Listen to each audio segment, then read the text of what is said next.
Today we're going to learn about painting rocks as part of the Kindness Rocks movement. So the materials you'll need are some acrylic paints, some paintbrushes, maybe some sponge brushes if you have them, Q-tips if you have them, they're great to make dots, or also the end of paintbrushes work just as well. You'll also need an acrylic spray and a Sharpie, and then we have paper plates for the paint and for the rocks. We also have a cup of water, and we are doing this outside because it can be a messy activity. So I have a tablecloth down. I also have one down on my deck just so we don't get any paint anywhere. So I have Chloe and Sammy here. They're going to be the ones painting the rocks. So of course we need to go and find some rocks. So in looking for rocks, you want to find rocks that are relatively smooth. Sometimes that can be hard to do. Luckily where we live, we do have some cobblestone next to our driveway, and we do have some gravel rocks in our driveway. But you can just look over in a wood line or look around your garden or anywhere in your yard and see if you can find a rock or two.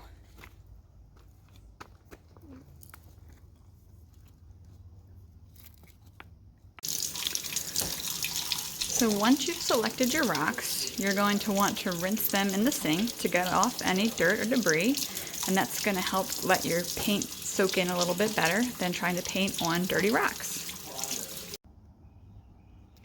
So once you have finished washing your rocks and you allow time for them to dry, you are going to want to seal your rocks before you paint them. Rocks are porous, and if you don't seal them first, then the rock is going to absorb a lot of the marker and the paint. So this just gives a more vibrant color if you seal them first. So there's two ways you can do that. One is what Sammy and Chloe are doing, which is to basically prime the rock with some white acrylic paint, or you can actually seal the rock first with your sealing spray. So while the girls are priming their rocks, they're going to start thinking about what they want to do for their rocks, because the idea behind these rocks is that they're going to decorate them and place them in locations for others to find as a random act of kindness. So of course people can keep the rocks for themselves, or you can give them to someone else as a gift. They're perfect for displaying on shelves or maybe even in your own garden. So, Chloe, what are you thinking you might do for your design on your rock? For this one, I think I'm probably going to do a lemon. There we go. So a lemon might be nice. Are you going to leave any words on it, or are you just going to make it a lemon? I'm just going to make it a lemon with black spots. For this one, I am going to do a candy corn. Oh, that's a good idea. This one, probably a planet or something like that. Okay, that's great. So you can do a design on the rocks, you can leave a message on the rocks, you can do a combination of both.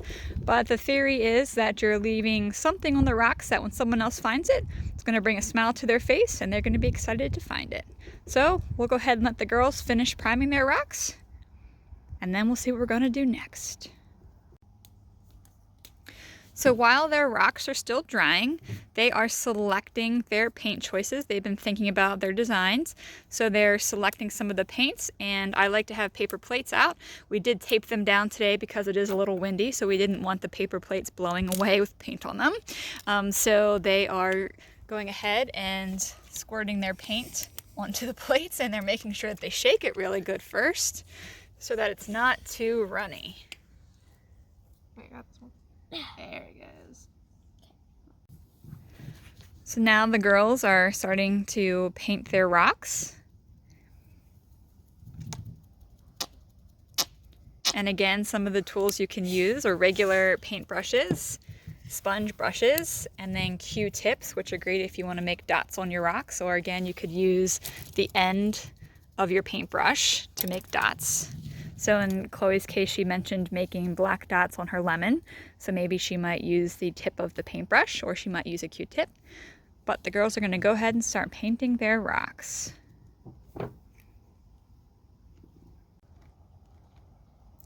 So the girls are actively painting their rocks. See, Chloe's working on her candy corn rock. Sammy's working on her sky. So she's mixing some of the colors together, and that's the nice thing about the paper plates. We also have our water cup here. And the really nice thing about painting rocks, especially with children, is if they mess up, you can just basically paint it all over again, prime it all over again, and start from scratch. So it's a really simple project to do. A lot of people of all ages enjoy it, so it's something fun for the family as well as just for children. But lots of people really get into this, and rightfully so. It's pretty fun to do, and it's fun to see people's reactions when they find your rock, especially if they post it on Facebook, which we're going to go over in a little bit. So we'll have the girls continue painting their rocks, and we'll see what they come up with. So here you can see Sammy is using a Q-tip to make some clouds on her rock, and Chloe is using a Q-tip to make the dots on her lemon. I'm gonna change this rock Mm-hmm. to a ladybug Oh, okay. because the ladybugs have a lot of spots. Okay. That sounds fun.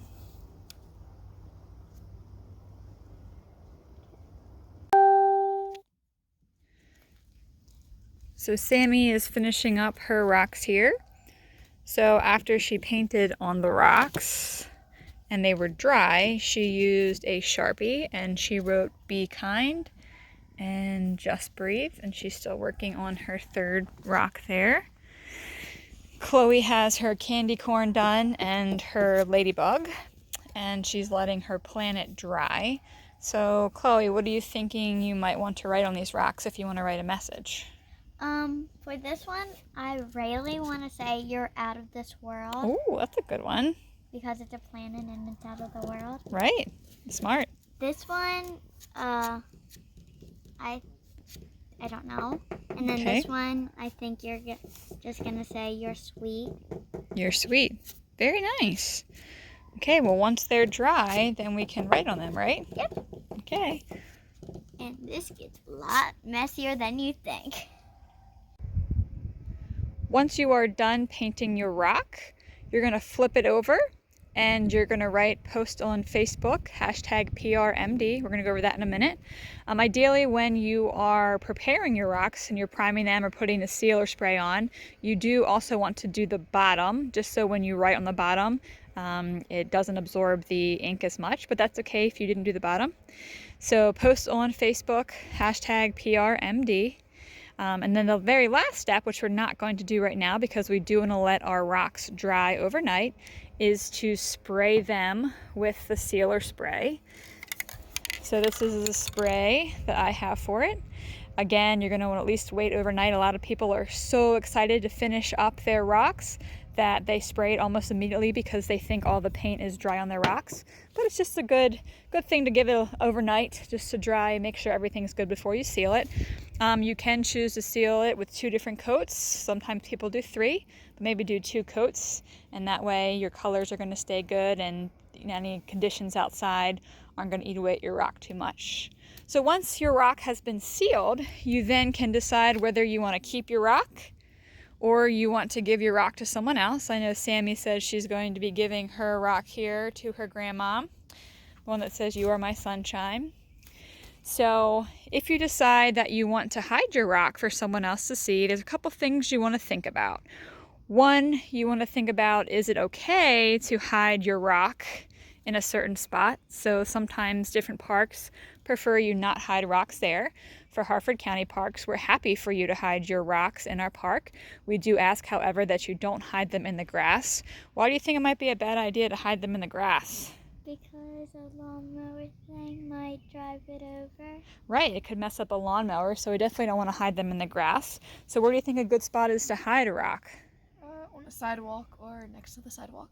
Yeah, on the sidewalk or right next to the sidewalk in the garden bed for somebody to find it. Yeah, maybe near some flowers. So maybe along, like Sammy said, along a sidewalk, maybe on a little windowsill or something like that if you choose to hide it somewhere public for someone to find. Thank you, girls. Did you have fun? Yes. Great. Okay. Thanks for painting rocks with us today. So as we mentioned, on the back of the rocks, you're going to write to post on Facebook with the #PRMD, which stands for the Painted Rocks of Maryland. So here is that Facebook group. It is a private group that you can ask to join. And the really neat thing about this group is people do post when they find rocks. So if you do hide your rock somewhere and someone finds it and they choose to post it on this page, you'll get to see their reaction to it. So you'll see people have posted pictures of rocks that they found in different areas. So it's pretty neat. Also, you can get maybe some ideas of some cool things to paint onto your rocks. So this is just an example here on the Painted Rocks of Maryland site. Some pretty neat designs here. Lastly, I wanted to mention that if you are a mom of a Girl Scout, they can actually get a fun patch for this. So if you go to Snappy Logo's website and you type in search for rocks here, you'll see there's two different fun patches. There's the Kindness Rocks patch there and the rock painting patch there. So you could select one of those.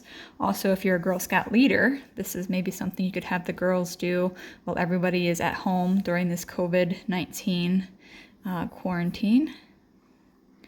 So they can actually earn a fun patch. So thank you so much for joining us today. We hope you had fun, and we hope that you will do your own fun painted kindness rocks. Have a great day.